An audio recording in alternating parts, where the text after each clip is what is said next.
Hello बच्चों, कैसे हैं आप लोग। आई होप कि आप लोग अच्छे होंगे और आप सबकी पढ़ाई भी अच्छी चल रही होगी। आज की वीडियो में हम लोग करने वाले हैं बिहार बोर्ड क्लास 9th की उर्दू का चैप्टर नंबर 1 का जो पहला पार्ट है, इसमें जो सैयद मोहम्मद हसनैन साहब के बारे में जो उनकी बायोग्राफ़ी या एक तरीके से इंट्रोडक्शन दिया गया है, इसको हम लोग देखेंगे। ठीक है, इसके बाद जो होगा इसमें जो आगे जो इसका पार्ट है हीरो, उसको हम लोग पढ़ेंगे। ठीक है, लेकिन अभी इस वीडियो में सिर्फ मैं आपको इसको ये समझाऊंगा और मैं देखना चाहता हूँ कि ये कितने बच्चों तक ये वीडियो पहुँचती है, ताकि उसी हिसाब से आपके लिए जो नेक्स्ट पार्ट है इस चैप्टर का वो तुरंत ही अपलोड हो जाएगा।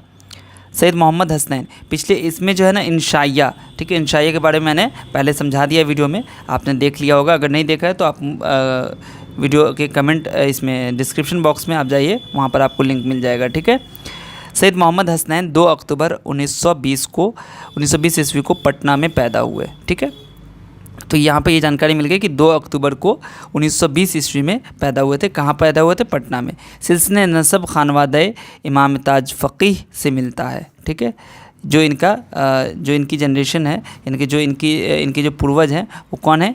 इमाम ताज फ़कीह है ना, उन्हीं से इनका जो सिलसिले नसब खानवादा इमाम ताज फ़कीह से मिलता है।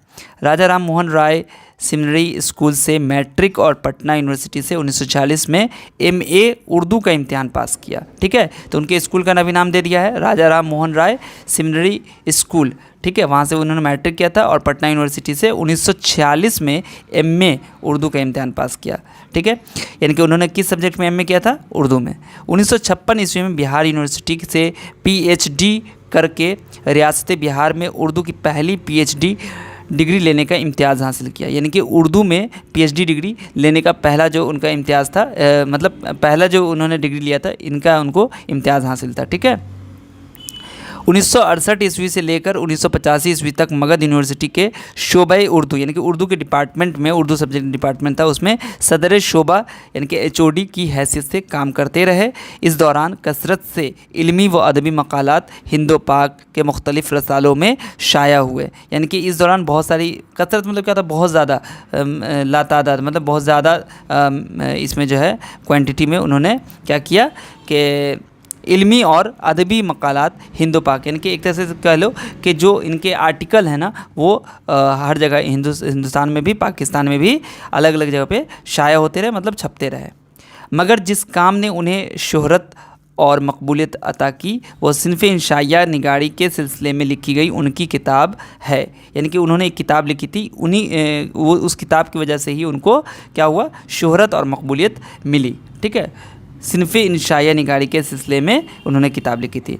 ये किताब सिन्फ़ इंशाइया और चंद इंशाइये के नाम से पहली बार 1958 ईस्वी में शाया हुई और उसका छठा तरमीम, यानी कि छठा जो तरमीम शुदा एडिशन मतलब हो गया, जो उसको सही करके या जो उसके अंदर गलती थी या जो भी तरीके से उसको मॉडिफाई करके जो फिर से उसको छठा एडिशन उसका जो निकाला गया। ठीक है, वो इंशाइया और इंशाइये के ज़ेर उन्वान 1997 ईस्वी में मंजर आम पर आया।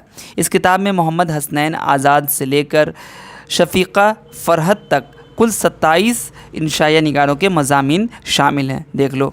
ठीक है, यहाँ पर बहुत इंपॉर्टेंट बात है, एक मज़मून हे मीम असलम अज़ीमाबादी के नाम से ख़ुद सैयद मोहम्मद हसनैन का भी है। वो इब्तिदा में इसी नाम से मज़ामीन लिखा करते थे। इस किताब के अलावा उन्होंने तकरीबन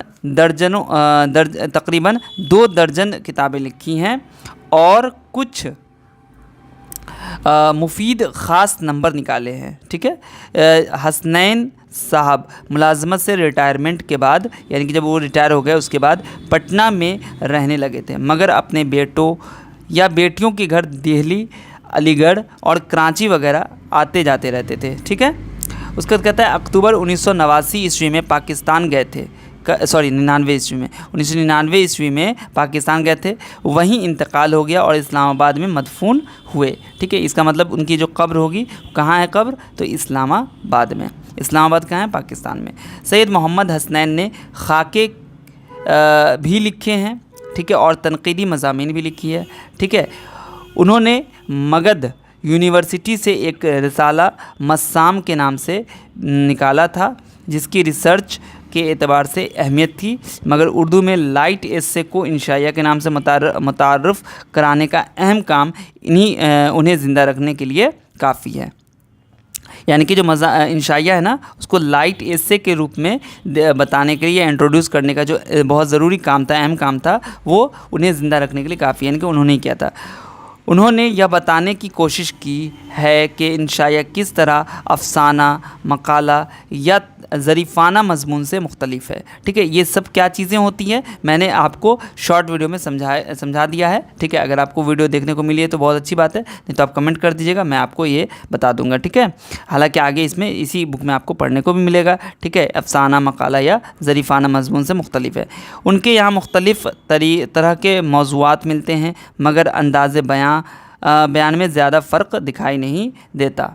न सिर्फ बिहार में बल्कि पूरी उर्दू दुनिया में एक इंशाइया निगार की हैसियत से वो मारूफ़ और मकबूल रहे हैं। उनकी ज़रीफ़ाना मज़ामीन का मजमुआ निशात ख़ातिर बहुत मकबूल रहा है। ठीक है, तो ये इससे बहुत सारे क्वेश्चन आपको एग्ज़ाम में देखने को मिल सकते हैं। ठीक है, और इसके बाद जो ये स्टोरी है, ठीक है, अगर आप चाहेंगे तो इस स्टोरी को मैं इसी तरीके से लाइन बाय लाइन मैं पढ़ के समझा दूंगा। ठीक है, अगर आप नहीं चाहेंगे तो इसका जो क्वेश्चन आंसर है सिर्फ वही हम आपको बताएंगे, लेकिन अगर आप चाहते हैं तो कमेंट कीजिएगा। ठीक है, इसमें लफ्ज़ मानी भी दिया गया है, बहुत सारी चीज़ें हैं, इसके अंदर क्वेश्चन आंसर वगैरह भी है। तो आप अगर चाहते हैं कि इस कहानी को मैं अच्छे से, इस इंशाइया को मैं अच्छे से समझाऊँ, ठीक है, तो आप कमेंट कीजिएगा। अगर आपको क्वेश्चन आंसर चाहिए तो कमेंट कीजिएगा। ठीक है, और इस वीडियो को अपने सभी दोस्तों के साथ शेयर कर दीजिए। मिलता हूँ फिर आपसे अगली वीडियो में, तब तक आप सब अपना ध्यान रखिए, ख्याल रखिए। वीडियो देखने के लिए आप सभी का बहुत बहुत शुक्रिया।